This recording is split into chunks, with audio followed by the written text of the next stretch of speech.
boys and girls of estate agency in the UK and real estate agents in Australia. I am joined by the Queen of Real Estate. That's estate agency to UK people. The Queen of Real Estate in Australia, Lisa Novak. Lisa, thank you for joining me today. Thank you. Pleasure. The pleasure is all mine. And as I said, when Lisa Novak contacts you and says she wants to chat, you drop everything and you say you don't ask questions. I love that. I even dusted off my tiara there for you, Chris. You can see if I hover properly, there's actually a tiara above my head there. Okay, so you are in North Sydney and you are an estate agent, real estate agent.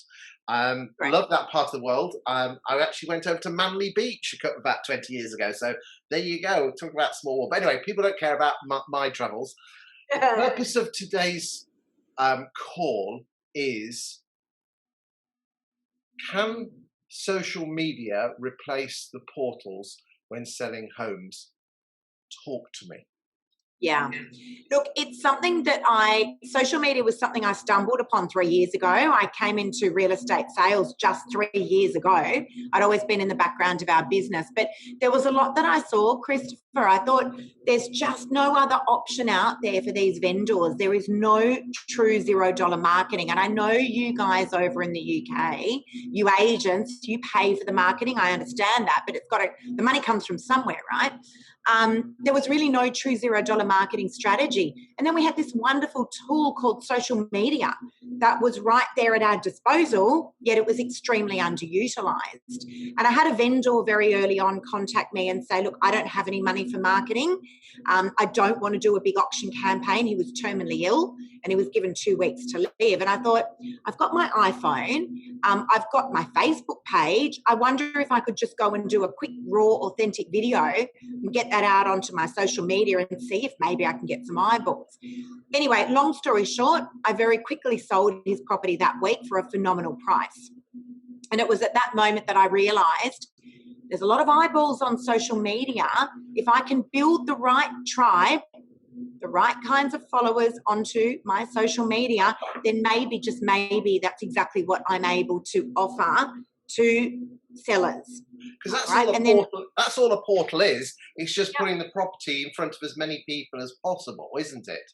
And if you think about it, we all spend many hours a day on our Facebooks and our Twitters and whatever social media platform we're on.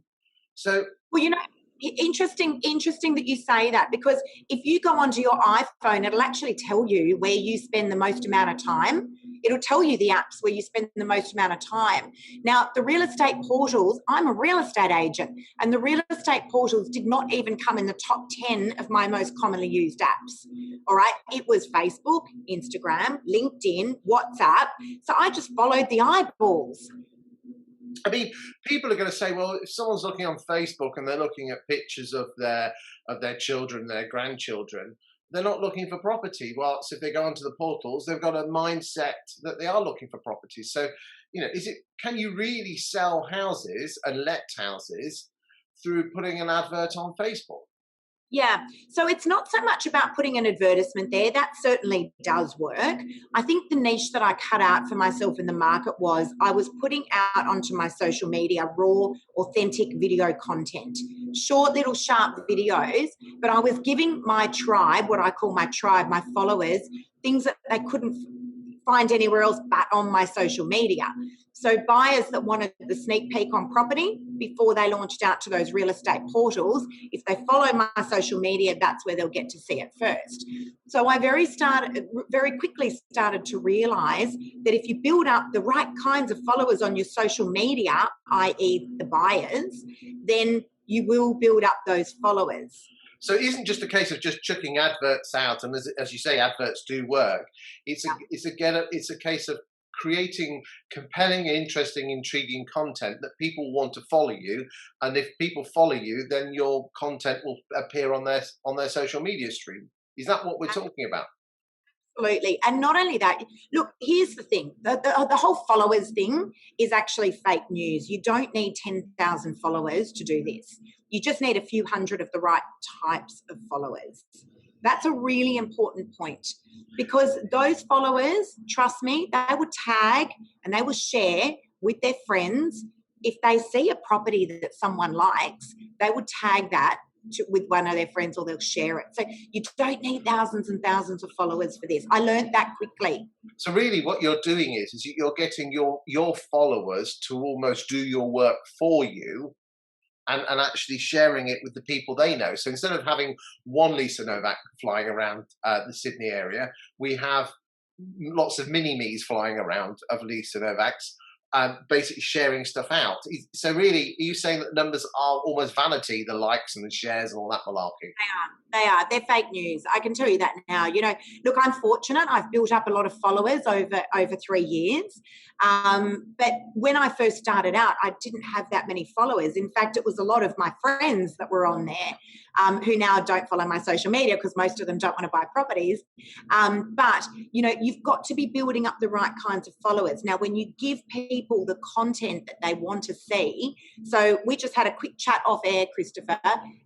Stock is scarce over in the UK. Is that correct? It is very scarce, probably in the order of around 40 to 50% lower than it was, you know, 2 or 3 years ago. Okay, and you got a lot of buyers around, so more buyers. Yeah, it's crazy at the moment. And what is quite interesting, Lisa, is because the market is so buoyant at the moment, people are very good at, you know, even a monkey could sell a house at the moment. You know, you just whack it on Rightmove, take a photograph, and off you go. My biggest fear is not the harvest that you're bringing in now; it's the seeds that you're planting now to harvest in a year or 2 years' time when the market gets tough. Yeah, that's exactly right, and that's often what defines the boys from the men. Really, it does. You know, because you're quite right. In a boiling hot market, any agent can open the door and sell a property, for the most part. But in saying that, if stock is scarce and you've got a lot of buyers, do you not think that if you're going to put a property out onto your social media and say, guys, do you want to see this property first before it goes out onto the real estate portals? Great. All you've got to do is follow my social media. You'll get the opportunity to see and buy it first if you would like. Okay, so we're talking about fear of missing out, FOMO, which is a very powerful emotion when it comes to human beings. Now, in terms of, you know, for those of you that haven't met Lisa before, I mean, Lisa has been voted, I think you're in the top 50 real estate agents in the world, and I think you've also got another award recently, haven't you? Most innovative real estate agency in the country. That's from Australia, and let's be honest, we do put you Aussies on a pedestal when it comes to estate agency. So, I mean, as you're talking at the ARIC conference, which basically is, if you can think of the UK, basically all the conferences put together, thousands of real estate agents in one room. Is it actually in person this year in Australia, ARIC? It is. It's going to happen. Yes, it is. It's actually coming up in about 5 weeks' time. So it's about Gary V and Elle Macpherson talking there, haven't you? We do. Wow. Yeah. Look, you wouldn't get that in the UK.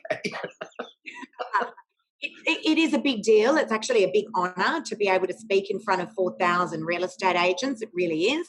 And I will be talking about selling on social media. So I'm the number one agent in the country for selling and listing property on social media. So for those agents that are watching, hear this, guys, 95% of my appraisals are generated now as a result of my social media. So I'll get about 5 to 6 appraisals a day as a result of it. So you're getting, because you're actually being proactive in selling houses and saving your clients money by not using the portals, an indirect benefit or an indirect outcome from that is that the vast majority of your valuations are coming, and I'm going to hazard a guess. I bet fees aren't an issue either, are they? No. So I actually do what's called a Flexi Fee. This is quite interesting. So I do a range, and I'll be really transparent with what that is. It sits between 1.65% and 1.99% plus GST. So I give my vendors a range of what they would like to pay. and they can pay me whatever they would like once we're successfully sold within that range. And I can tell you now, I'm most of the time paid toward the top end, because commission no longer becomes a thing. You know, when you're going out to people, Christopher, and you're saying, listen, let's try it a different way, it may work. 70% of the time it does. But if it doesn't, we've always got the backup of those real estate portals. You know, they're over the moon that you were able to give them another option. Okay, so 70% of your properties sell without the need for a portal. Correct. Do you think that you'll ever have a point where you will actually be brave enough to drop the portal? No, because every customer's needs are different. All right. And it's important as an industry that we listen to what the needs of our consumers are. So some consumers are price driven, some are time driven, and some are both.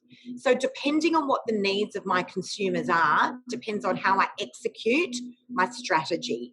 So my plan A is going out to my social media. It's my $0 marketing strategy. All right.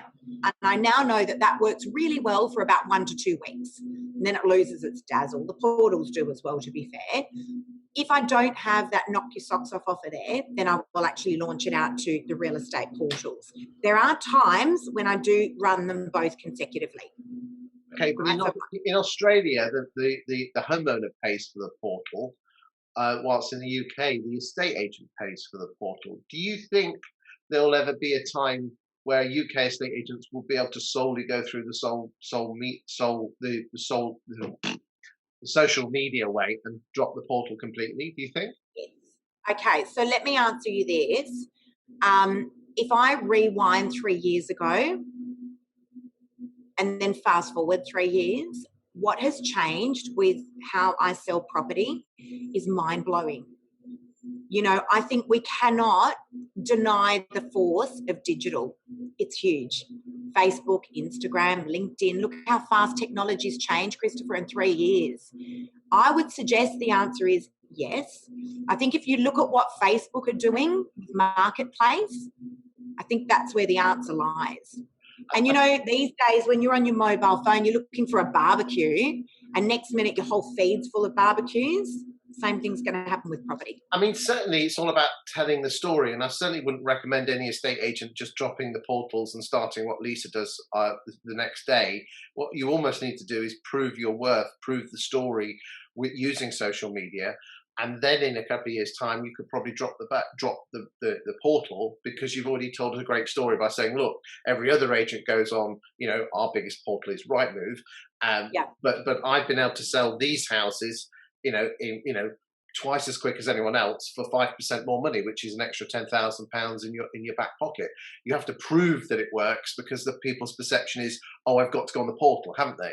But I'm sure early doors that you had to prove that to people. Was that difficult? God, prove it to people, prove it to the industry, because it was almost like I remember when I did my first video on Facebook and put it out and thought, how awesome, I'm just going to do this because what else am I going to do? I want to help this vendor. He was terminally ill. He had no money for marketing. He wouldn't take any money for marketing. I didn't have another option. The industry had no other option, right? And I remember doing my first video and having a real estate agent call me and say, what are you doing? And I was like, what do you mean? She said, you're embarrassing the industry. We don't real estate this way. And I was like, wow, all I'm doing is just trying to help someone. There's eyeballs on there. Now, isn't it what? This was never I'm going to show our biggest portal here is realestate.com. It was never, I never went in, just fell into this. And I never went into it saying, I'm going to, compete with realestate.com. It was just, there's nothing else for the vendors.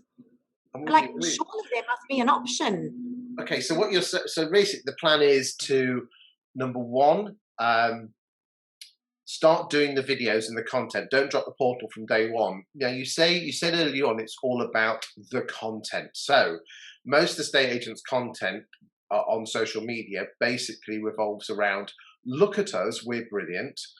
Look at what we've sold. Look at our market share. We're brilliant. We're marvelous. Look at us. I'm assuming that is the sort of content that really works, doesn't it? So here's the thing. No. Okay. Look, putting a sold sticker up on a board is wonderful. It's validation that you're doing your job. Yeah. But it doesn't really help people. So, if you really want to help people and build a tribe of followers, actually listen to what people want. So at the moment in the UK, stock is scarce and there's a ton of buyers. So as I mentioned earlier, if you just give buyers the option to be able to see and buy property before it gets onto Rightmove, do you not think that you're going to build up a tribe? People will love you for it. And you give videos on other tips on how to be a better buyer or how to be a better seller. You talk about how to solve problems and issues as well. So you're not just doing videos of, hi, I have a property to sell. You're also giving as well as trying to sell, aren't you? Absolutely. This is the thing. As real estate agents, we are the best storytellers in the world. Put us into a pub and we'll be able to talk to every single person in that pub, right? We're salespeople. You put a camera in front of someone and all of a sudden they become a mute. We have so much information to give that is common knowledge to us and is not common knowledge to the world. Like, how do I buy a property? What are the options? How do I make an offer? There's so many things that we can teach people. Okay, but the elephant in the room here, Lisa, is most people, what you put this in front of someone and they clam up because they're worried about what people will think about them. They'll look silly. I mean, in real life, I'm really only, 8 stone, which is, a matter of a handful of kilograms. And the cameras just put on these pounds and I sound funny and I look funny. And people are scared what people will say about them and make derogatory comments. Weren't you scared about all these things? It was something more than that for me because I had a vendor who needed me. He was terminally ill. So I didn't really have an option. So I just had to put on my big girl pants and go and do what I felt I had to do for that client. So it was no longer about me. It was about them. And when I started realizing that, like truly realizing that this is not about me, people aren't judging me, I have a job to do, that's when things started to really change for me. That whole fear of getting over being on the camera, it's more than that. It's people are worried that they're being judged. And I understand that, but we have a job to do. We've got an obligation. How did you feel when that agent rang you up and said you were embarrassing the industry? Humiliated. I mean, I remember calling up my husband, Mark, and saying to him, I don't know what to do. Like I was new in real estate sales and I was like, oh my God, I've made a fool of myself. And so I actually went to delete the video off Facebook and then thought, hang on a sec, this vendor needs me to do this. Like I don't have another option here. So that's when I kind of rose above it and thought, no, and where it actually really validated for me was when I sold the property that week off my Facebook and sold it for a phenomenal price and saw how it had changed the lives for that family. Screw you, other real estate agent. So the phone call is pretty serious, but have you had any derogatory comments on social media? All the time. Yeah, look, they're few and far between now, I'll be honest, because it kind of went from, people laughing initially in the industry like, that's cute, she's selling property off her social media, to can you train us on how to do this? It seems to be a real thing now. So the table's definitely turned. You get trolls. I'm sure you do. You're no one unless you've got a troll. I mean, to be honest with you, I'm sure you get it as well, that is how do you deal with those trolls? Do you just ignore them? So most of the time, it depends what mood I'm in. Most of the time I will just ignore them because it's not dollar productive. I am really, really busy, so I don't have time to engage. If I feel that they've actually said something that's really derogatory, maybe about the property, I will just say, something like, please have some respect. It's someone's home. And often that'll set off all my followers, my tribe. It's almost like an attack, and they generally sort that troll out for me. I find if you're respectful, generally that'll just get rid of them. I actually don't mind trolls because I don't take it personally. In Yeah. fact, I pity them. I empathise with them. In fact, sometimes they could actually be right. So sometimes you want to listen to them. But um, to take it personally is the worst thing, because if they've got enough time out of their busy day to watch your video and then put a derogatory comment, you've just got to wonder where they are in their head, and you have to pity them that they do that. Again, if it's coming from a place of hate, they might, they might actually be saying they're, but someone disagreeing with you is not trolling, is it? It's the Well, troll, it's the hate.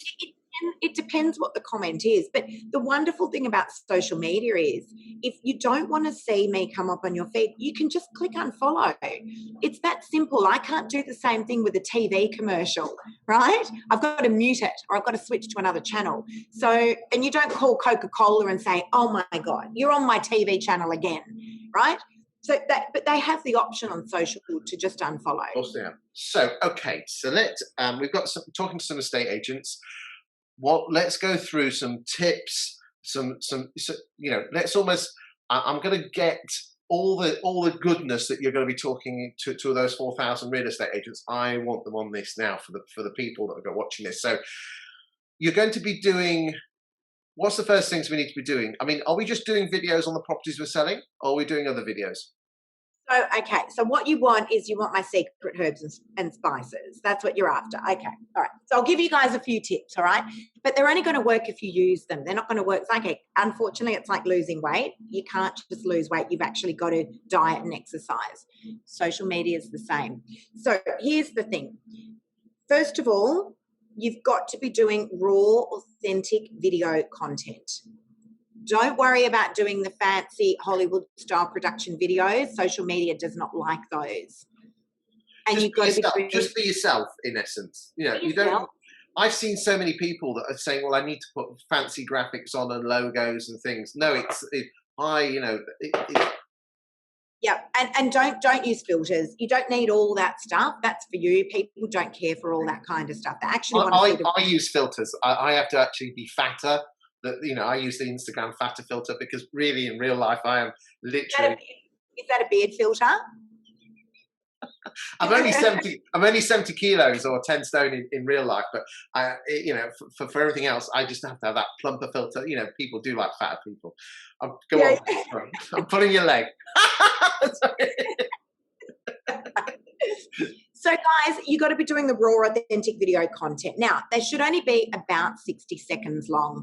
If you're giving people the really good goods that they want to watch, they'll keep watching for hours if you want. We can sit and watch a movie for 2 hours. So, if that's what we enjoy watching. So if they enjoy watching it, they'll sit and watch it for as long as you like. I generally do a 30 to 60 second video using just my iPhone. And you're doing it on Instagram and Facebook, are you? Instagram and Facebook. You've got to be going live. Okay. You've got to be going live. The analytics will love you for it. Social media, they'll reward you for going live, and then save that live video. It'll pop into your camera roll and you can reuse it later. No one said you only have to post the same property once. Okay, so we're at a property. We are doing a quick 60-second sneak peek coming soon. If you know anyone that is looking for a 3-bedroom semi-detached house in this estate, tag them and let me know. And do the same on Facebook. And then when you get back to the office, probably put that in and probably just edit it and crop it. People will say, I haven't got time to edit and crop it. They don't have time to do that? Well, they're going to say that. We all know damn well that you can edit a 1-minute film on an iPhone in literally 2 minutes. So you don't need, there's nothing to edit. Just you don't even need to edit, boys and girls. So, so apart from the videos that you're doing on the properties, the sneak peeks, and then the bit more of the posher ones, did you know the word posh comes from Australia? Does it? Yeah. Basically, when a boat used to leave to go to Australia, people wanted to be on the port. If you think about it, a boat's going from England to Australia. You want to be on the left-hand side of the boat because the sun's on the right, because that's facing the equator. Yeah. Yes. So therefore, when you went out, you would want to be on the port side out, because the sun was always on the starboard side. And that would always be the hottest. So as the boat was going around Africa and around India to Australia, you would be port side going out because that's the cooler side of the boat. And on the way home, you'd want to be starboard side of the boat because Yeah. the left hand side or the port side was facing the sun or the equator. So it means port out, starboard home. Posh. Wow. There you go. There you go. Look at that. There you go. And now look at you, full of Oh. convicts, all of you. Look at you. Okay. Oh, So, you guys know I'm apologies, such a boys and girls. boss. Lisa and I have known each other for a couple of years, and we just have a bit of laugh and banter. I do apologise, but no, we're not apologising, are we? Because we get on well. Okay, so we're doing the properties, we're doing the sneaky peeks. What else? Yep. Other content are you doing? So look, there's tons, because just remember this, we have so much information as real estate agents that we think is just common knowledge, and it's not. Okay, so at the moment, you guys have got a red hot market over there. You've got no stock and you've got a ton of buyers. Why don't you just give buyers the 5 top tips on how to buy a property in a roaring hot market? And also, you could do the 5 top tips for sellers, the mistakes that sellers make. Correct. So, it could be the different ways that you can buy a property. There's just so many things. I mean, there's no end of, I've done 3 years worth of content. Do you interview people? It's all about the community. Saint Tom Panos, amen. He was doing some videos. He was doing in his rant, and he was talking about videos, and he said interview people in the local community. Do you do those sort of videos? I probably don't do enough of that, to be honest. But it is a really good way to start out. That's a great way to start out. Go and interview the person at the local fruit shop or at the local pub, or, go and interview them. They're storytellers, these people. It is a great way to start out. Good stuff. And any other secret herbs and spices for the boys and girls watching this? Let's talk about consistency, because you said to me before, what if people don't have time? Now, this is really interesting, all right, because this is a form of prospecting as well. I mentioned earlier on in the interview, 95% of my appraisals are now generated off my social media. So, when we say we can't be consistent, if you want it to work, you need to be consistent. So for me, it's 3 to 5 hours a day on my social media. That's uploading, and that's answering comments and all the bits and pieces that I need to on there. For you guys starting out, 15 minutes a day. That's it. 15 minutes a day, but you've got to do it every day. You have to do it every day. I mean, to be honest with you, I agree. There's one thing you can always guarantee is that Watkin will have a video on LinkedIn whenever you log in. But it's the consistent. I see people starting these things and not carrying through, but it's like losing weight. You've got to keep doing it. And eventually the snowball will appear. And people are going to say you haven't got time, but what if your competitor does this and they become the next leader in their town? Absolutely. So you may not have time, but your competition will, and they will take over here. So what has happened with, from when I started in social media now to 3 years later, I cannot believe it. Have you had to delegate some of your work to enable you to do this? Yeah. So there's a lot of companies that do the whole social media thing. I don't use any of those. I don't like to. I like to be able to do all my stuff myself. So you will know that, that is me on there. That is going to be me answering your inquiry. But I guess because I was the one that started this, I didn't actually know how I was going to manage the back end of it all. I didn't have anyone to turn to help me. So I have started to get one of my assistants sometimes answering my inquiries for me, because I get a lot. And that part of it, we're just managing a little bit better. Yeah. I tell you what I find interesting is some people say, well, I could use scheduled posts using Hootsuite and other things, but I don't know if you found this, but if it's like LinkedIn and Facebook know that it's a scheduled post, because I have a post that, let's just say I post it every three months, and I can guarantee you it will get so many views and so many comments. They're my classic posts. But if I actually schedule it, I probably only get a quarter. So I think really, I find that fascinating that the more I schedule, even my best of the best posts that I roll out every 3 or 4 months, you can say, well, surely, because nothing changes. I find it bombs in my eyes. That's interesting. So for me, like, I don't do any of that. I just post whenever I want I to post, post. and you can. You Just just, post whenever. yeah. What I have is like probably 20 stories on my notes section in my iPad, and when I've got 5 minutes, I'll go copy, post, bush. That's it. And you know, the great thing is you can be sitting on the bus in the morning. You can be Darling, drinking. you come on, you don't go on a bus, babes, do you? No, I don't. But Mark, get you chauffeured in, babes. I don't have a chauffeur. No. I'm definitely not. I might look precious, Christopher, but I'm really not. I'm really not precious. I do a lot of stuff for myself. I promise you that. But I must give off that impression that I am a bit precious because people often say that. Well, you are the queen. You're the queen. Look at your tiara, babes. Look at your tiara. Okay, we're coming up to half an hour mark. What other tips and guidance apart from consistency and just creating great content? Consistency, raw, authentic video content. Please don't get hung up on the devices. Don't go out buying a million different devices. You don't need them. So my husband loves anything that's got Apple on it.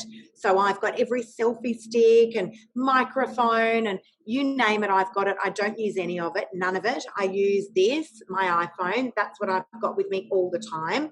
And I just hold my arm up with my iPhone because they're the things that I'll use all the time. And just on that, when you're actually filming on the video, doing the video, actually use the phone facing forward like that. A lot of people will make the mistake of swapping the video around and you actually lose engagement. It's awkward to watch. So just hold your phone up and you can swivel around and do your videos like that. It's much easier. Because some people say, I want to see the property, not the person. I disagree with that. I think that the agent is as important as the property because it's you're selling the home, not the house. Is that a fair comment? Without a doubt. But we don't think about how we watch TV. We're used to watching TV by seeing a person and swapping to an image, seeing a person swapping. Think about how we watch the news. Yeah. If that was the case, the news reporter would just be a voice in the background. Yeah, so basically, anyone who's doing a video where it's just them walking around and not in the shot, I'm sorry, guys. I know you're doing video, but you're not doing video. You have to be in the shot, even if it's at the start and at the end. People buy from people, and I mean, I don't know if you have it in Australia, but there's this TV show called Homes Under the Hammer, where they go and buy properties at auction and then do it up and then sell it. And watch those, and the person's in the shot sometimes. Then we see the voiceover in the back. Follow that. Absolutely. Actually, I just did a TV show. I think you guys get it over in the UK called House Hunters. Do you know that show? Do. Yeah. I mean, the wife watches all that. I'm too busy doing social media and doing video, babes, to do that. But Joanne, senior management, as we call her, as my clients know her, senior management. She keeps an eye on all those things. Any other tips before we go? Minister of Private Affairs, I think is the title. Yeah. Any other tips? So again, the followers, it's fake news. Please do not worry about how many followers you have. People say, oh, but what if I've got no one watching? Well, guess what? I thought I had no one watching as well when I sold that first property off my Facebook page. People watch. Somehow Facebook and Instagram have this very amazing way of being able to force your content onto people's feeds. All right, so don't get caught up on that. You only need a couple of hundred of the right types of followers. All right, you don't need 10,000 followers. Don't go buying followers. All right, because they're not going to buy a property off you. So make sure when you give people the content that they want, I promise you they will start to follow. But you've got to be consistent with this type of stuff. You've got to be consistent with it. It's really important. Lisa, how do people follow you on the social media, on the Facebook and now the Instagram? Just give you a shout out for all your tags on there so they can follow you. Very good. So my Insta is Lisa Novak _Novak Properties. That's my Insta handle. And you can find me on Facebook with the same handle or just Lisa Novak. Now, that's actually just on that. This is a really important point. because people have got obviously their private page, private Facebook page, and then they've got their business page. You guys will need a business page on Facebook if you don't have one. And, you know, a lot of people say, I don't know what to do with like my page, my private page. I started mirroring both of mine because people would do exactly that. Christopher, they'd go on and like look up Lisa Novak, find my private page. And I didn't want them like, you know, seeing me dancing on a table, drinking gin and tonics on a Saturday night. So I started mirroring the two of them. And I think that's really important to do. It's interesting. I've gone the other way, and I put everything on my personal profile. But if I have a picture which I feel is not appropriate for everyone else, I'll just change the tag to friends only. And I've also set it that you can actually, if anyone tags you on a picture, so if you are drinking gin and tonics at 2 a.m. and someone tags you on a photograph, you can have permission to add it to your timeline, because I think it's important to show the real person as well as use the agent. But if you're that appreciate people got children and things, you can set different privacy levels. So just be smart. Lisa, you've been an absolute legend. Your legend status in the UK is brilliant. This video has been very helpful for agents in UK, and hopefully if there's some Aussie real estate agents out there, I hope that's been helpful for you. I wish you well at ARIC. I wish I was with you. I do intend to come to ARIC in a couple of years' time. It's a shame that Gary, I know what Gary Vee is going to talk about. It's going to be absolutely amazing, because his thoughts on the real estate industry haven't changed in the last few years. He's going to be talking about the digital mayor being the go-to local person. I mean, Tom went over and saw him a couple of years ago, didn't he? Tom Panos. Yeah. Love that guy to bits. Lisa, thanks for your time today. You've been an absolute legend. And thanks for having me.